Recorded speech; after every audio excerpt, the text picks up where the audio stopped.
Costume design, screenplay writing কিংবা cinematography এইসব শব্দের সাথে আমরা আমজনতা তো পরিচিত, কিন্তু আর্ট ডিরেকশন এটা আবার কি? গত কয়েক বছরে আমাদের দেশের মূলধারার সিনেমা কিংবা ওটিটিতে যে পরিবর্তনের জোয়ার বইছে, সেই ধারায় অনেকটাই নীরব সাক্ষী এই আর্ট ডিরেকশন।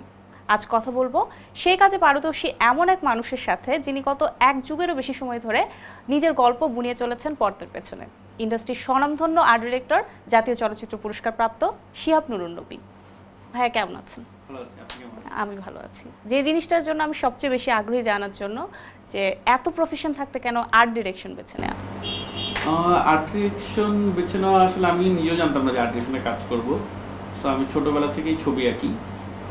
ছবি আঁকার প্রতি একটা দুর্বলতা ছিল, তো এই সুবাদে আমি ছোটো থাকতেই সোসাইটিতে ছবি আঁকি শিখি আর কি। তারপর হচ্ছে যখন কলেজে পড়ি, স্কুলে পড়ি, তখন চারুকলা যাতায়াত ছিল। সো ওখান থেকেও একটা আগ্রহ জন্মায় যে না ঠিক আছে, এই ছবি আঁকা শিখবো।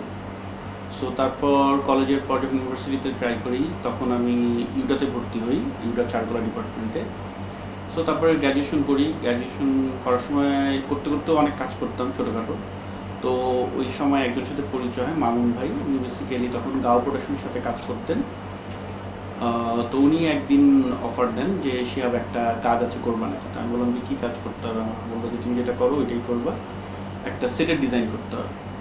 তো আমি বললাম যে আমি তাকে করি না। বললো যে কোনো সমস্যা নেই, তোমাকে বলে দেওয়া হবে কীভাবে করতে হয়, তো তুমি একটা ডিজাইন করে দিবা, তারপর কাজ করবো। তো আসো, দেখো, করো। আমি বললাম আচ্ছা ঠিক আছে, ইন্টারেস্টিং জিনিস মিডিয়াতে কাজ করা। সো আমি যখন তারপর যাই গাও প্রোডাকশনে, গিয়ে তারপর ওই কাজটা করি। তো ওটা করার পরে তারপর বলে যে আরও করবা নাকি? তো আমি বললাম যে হ্যাঁ, করা যায়। তো আস্তে আস্তে এইভাবেই শুরুটা। আপনি তো টিভিসি বা ওটিটি সিনেমা সব মাধ্যমে কাজ করছেন, বাট আপনার কাছে কোন কাজটা সবচেয়ে স্পেশাল? অবশ্যই ফিল্ম। ফিল্ম। ফিল্মের জার্নিটা আসলে অন্যরকম। আপনার একটা কাজের কথা না বললে নয়, যেটার জন্য জাতীয় চলচ্চিত্র পুরস্কার পেয়েছেন, সেই নোনা জলের কাব্য সিনেমা নিয়ে জানতে চাই। নোনা জলের কাব্য ফিল্মটা খুবই স্পেশাল।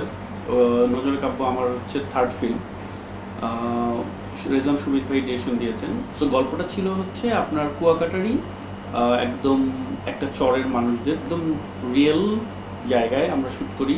আমরা আমাদের মতো সেট বানিয়ে নিয়েছিলাম, এবং ওই চর থেকে আপনার ওখানে সবচেয়ে বড় একটা চ্যালেঞ্জ ছিল যে হাইটাই আর লোটাই। সো আমরা যখন যাই, তখন রেকিতে যাই, তখন আমাদের প্রথম ইমপ্রেশন ছিল যে তখন হাইটাই চলতেছে, কারণ আমরা ওই টাইম মিলায় যাইতে পারিনি। আমরা ঢাকা থেকে গেছি গিয়ে। সো হাইটাই মানে হচ্ছে আমরা আসলে লোকেশন যেতে পারবো না। সো তখন নিয়ে আমরা চিন্তা করতে থাকি যে আমরা আসলে কীভাবে শুটিং করবো। তো তারপর আমরা ওখানে যাই অনেক কষ্ট করে। তারপর ওখানে গিয়ে দেখি যে খুব সুন্দর একটা স্পেস, যেটা হচ্ছে পুরো আলাদা একটা দ্বীপের মতো। অনেক চ্যালেঞ্জ তাহলে। মানে হ্যাঁ, অনেক চ্যালেঞ্জ, এবং মানে খুবই আমরা খুবই এনজয় করছি ওই কাজটা করে। এবং ওখানে আমরা আলাদা একটা বেস ক্যাম্প বানাই, আমাদের পুরো একটা টিম ওখানে থাকে, আর কিছু টিম হচ্ছে আমরা শহরে থেকে প্রতিদিন যাতায়াত করে শুটিং করেছি। মানে ওটা অন্যরকম একটা অভিজ্ঞতা। চলচ্চিত্র নিয়ে যেহেতু কথা হচ্ছে, তো আমরা জানি যে আপনি তুফান সিনেমায় কাজ করেছেন ঢাকার সুপারস্টার শাকিব খানের সাথে। তার সাথে কাজের অভিজ্ঞতাটা কেমন ছিল? খুবই ভালো শাকিব ভাইয়ের সাথে কাজ করার। মানে এটা আমার প্রথম কাজ শাকিব ভাইয়ের সাথে। অন্যরকম এক্সপিরিয়েন্স। মানে উনি যে পরিমাণ এফোর্ট দিয়েছেন অ্যাজ এ মেগা স্টার, মানে এটা মানে অকল্পনীয়। মানে আমরা এক্সপেক্ট করিনি যে ওনার কাছ থেকে এই লেভেলের সাপোর্ট পাবো। আর হচ্ছে এই শুটিং তো বাংলাদেশ ভারত মিলিয়ে হয়েছে। জি। তাহলে এপার বাংলার ওপার বাংলার কাজের মধ্যে কতটুকু পার্থক্য দেখতে পেয়েছেন কাজ করতে গিয়ে? পার্থক্য হচ্ছে ওদের ইন্ডাস্ট্রিটা অনেক বড়। সো ওদের ইন্ডাস্ট্রি যেহেতু অনেক বড়, ওদের কাজের ভলিউমও ওইরকম। সো অবশ্যই ওখানে অনেক ভালো কাজ হয়, এবং ওখানে হচ্ছে টেকনিক্যালি অনেক সাপোর্ট আমরা পেয়েছি, যেটা আসলে আমাদের বাংলাদেশে নাই। হয়তো বাংলাদেশেও হবে, কিন্তু এই মুহূর্তে নাই। সো ওই দিক থেকে আমরা খুবই লাকি যে আমরা অনেক ভালো ভালো সাপোর্ট পেয়েছি সব কিছু। গতকালই হচ্ছে আমাদের তুফান সিনেমার ফার্স্ট গানের টিজ প্রকাশ পেয়েছে। অনেকেই যখন ফার্স্ট লুক আসে তখন থেকে বলছে যে এটা হচ্ছে সাউথ ইন্ডিয়ান সিনেমা কেজিএফ এর নকল বা অ্যানিমেনের নকল। আসলেই কি? অবশ্যই না।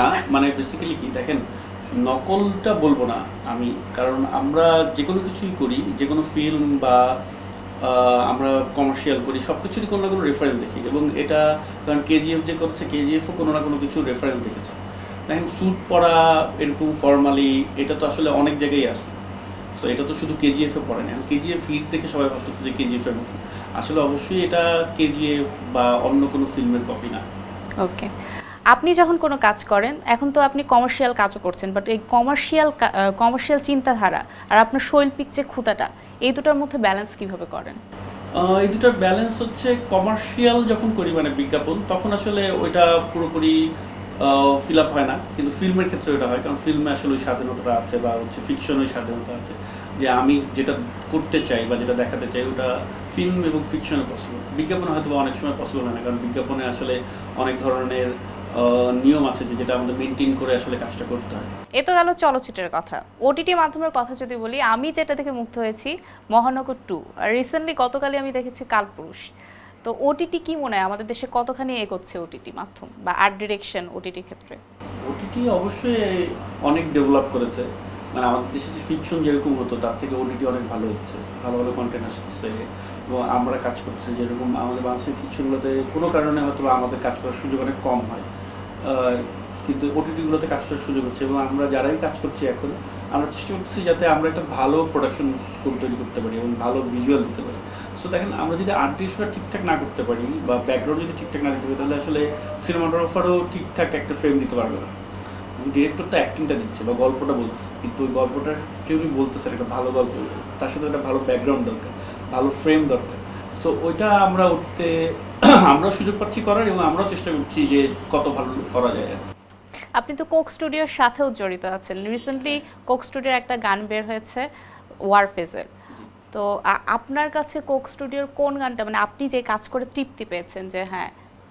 এবারের কোক স্টুডিওর আমি বেসিক্যালি দুইটা গান করেছি, একটা অবাক ভালোবাসা, আরেকটা যদি এখন অনেক নেই বলতে পারছি না। সো অবাক ভালোবাসা বেসিক্যালি আমাদের প্রথম কনসেপচুয়ালি যখন, মানে এটা কৃষ্ণ দুদার হচ্ছে ডিরেকশনে হয়েছে, ডোপ প্রোডাকশনের। সো যখন আমরা মিটিং করি তখন আমরা অনেক কিছু, অনেক আইডিয়া নিয়ে কাজ করছি যে এটা কী হতে পারে, এরকম হতে পারে। অবাক ভালোবাসা যেহেতু এটা তো ওইরকম আপনার ফিউশন নাই, মিউজিক্যালি ফিউশন আছে। সো আমরা চিন্তা করি যে কী হয়, তারপর আমরা একটা ডিজাইন ডেভেলপ করি, তারপর ওইটা ওয়ার্ক করে নাই, তারপর কৃষ্ণদা বললো যে আচ্ছা ঠিক আছে, এটা তো গানটা বেসিক্যালি যখন লেখা হয় তখন গানটা লিখে বেসিক্যালি সমুদ্র পাড়ে বসে। সো ওখান থেকে তারপর আমরা কনসেপ্টটা ডেভেলপ করি, এবং কৃষ্ণদা বললো যে না, তাহলে আমরা এটা পুরো এনভায়রনমেন্টটা ওরকম সমুদ্রের পাড়ে বা ওই বিচ, ওরকম রাত, নাইট মুড, ওরকম একটা কিছু ক্রিয়েট করি। সো তারপর বেসিক্যালি আমরা ওইভাবে জিনিসটা ডেভেলপ করি যে একটা যদি আমরা এরকম সমুদ্রের পাড়, বালুর একটা সি বিচ যা বানাতে পারি, ব্যাকগ্রাউন্ডটা যদি ওরকম স্কাই দিতে পারি, আর হচ্ছে যে একটা যদি পাশে কিছু থাকে, যে কোনো একটা রেস্টুরেন্টের মতন কোনো একটা জায়গা, সো তাহলে একটা এলিমেন্ট থাকলো, একটা ডেভেলপ হলো, ওইভাবে বেসিক্যালি অবাক ভালোবাসার সেটটা ক্রিয়েট করা হয়। এখনকার জেনারেশনের কথা যদি বলি, এখনকার ছেলেমেয়েরা শুধু ফ্রন্ট লাইনে থাকতে চায়, নায়ক নায়িকা হতে চায়। আর্ট ডিরেকশনের প্রতি কেন এত অনীহা, কি মনে হয়? একটু কষ্টের কাজ, একটু সময় বেশি দিতে হয়, পরিশ্রম বেশি, কিন্তু আউটপুট আসতে একটু সময় লাগে। সো আপনার একটা মিনিমাম টাইম এখানে দিতে হবে। আর এটা হচ্ছে যে বড় একটা কারণ হচ্ছে যে মানুষ আসলে জানে না যে আর্ট ডিপার্টমেন্ট বলে একটা ডিপার্টমেন্ট আছে যেখানে আসলে কাজ করার একটা সুযোগ আছে। সো আপনি ক্রিয়েটিভ কাজ করার একটা ভালো জায়গা, ফিল্ড এটা, কিন্তু অনেকেই যেহেতু জানে না, এই জন্য আমার মনে হয় যে হয়তো আগ্রহী হয় না। আমাদের দেশে কি আর্ট ডিরেকশন নিয়ে স্কুলিং বা কোনো প্রফেশনালি শেখানোর মতো কোনো স্কোপ আছে? না, আমাদের দেশে আমার জানা মতে নাই।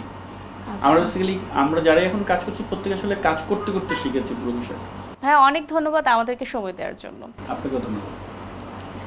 আমাদের দেশে ইন্ডাস্ট্রির পরিবর্তনের হাওয়ায় ধীরে ধীরে আর্ট ডিরেকশনের মতো নীরব সেক্টর উঠে তো আসছে, কিন্তু সে অনুযায়ী মূল্যায়ন পাচ্ছে কি? অনেকে বলছেন এই বিষয়ে স্কুলিং যেমন দরকার তেমনি দরকার যোগ্য পারিশ্রমিকও। আপনার কি মনে হয়?